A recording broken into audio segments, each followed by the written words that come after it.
So cation exchange is the ability of soil particles, clay and humus to attract, retain and release cations. Okay, so what are cations? Cations are positively charged ions such as hydrogen ions, potassium ions, calcium ions, nitrogen ions, phosphorus ions, anything like that. Any positively charged ion is going to be known as a cation.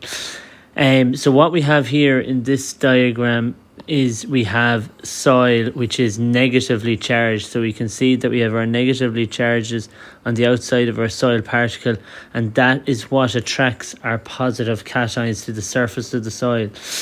As we know from an earlier video, clay soils, due to their larger surface area like here, are going to have a higher rate of cation exchange and are going to be able to exchange nutrients an awful lot better than a sandy soil. So hopefully you remember that our sandy soils were better for drainage, aeration, all those positive things. However, they were very poor at uptaking nutrients. So your clay soils here are going to have very high rates of cation exchange.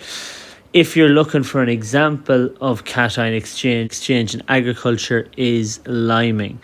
So liming involves the calcium and magnesium ions, which are both basic ions, replacing the aluminium and hydrogen ions through the process of cation exchange.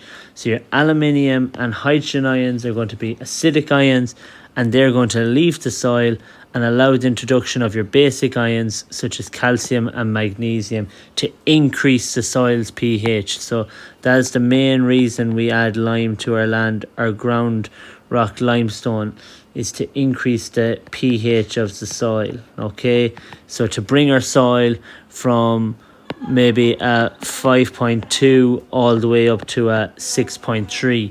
Again, your pH is critical for the uptake of nutrients in your soil. So like this diagram here, if your soil pH is only of 5.5, you're not going to be taking up much of the main nutrients such as your nitrogen, your phosphorus and your potassium.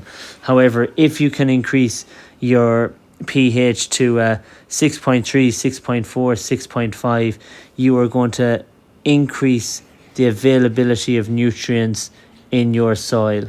Okay, so the first thing you need to get right with your soil is your pH. Get it between your 6 and 6.5, and then you can work on applying your different types of nitrogen or different types of fertilizers, your whether it be your 18-6-12, your 10-10-20. Get what your soil needs, but until you have your pH of your soil right, you're wasting your time applying fertilizer.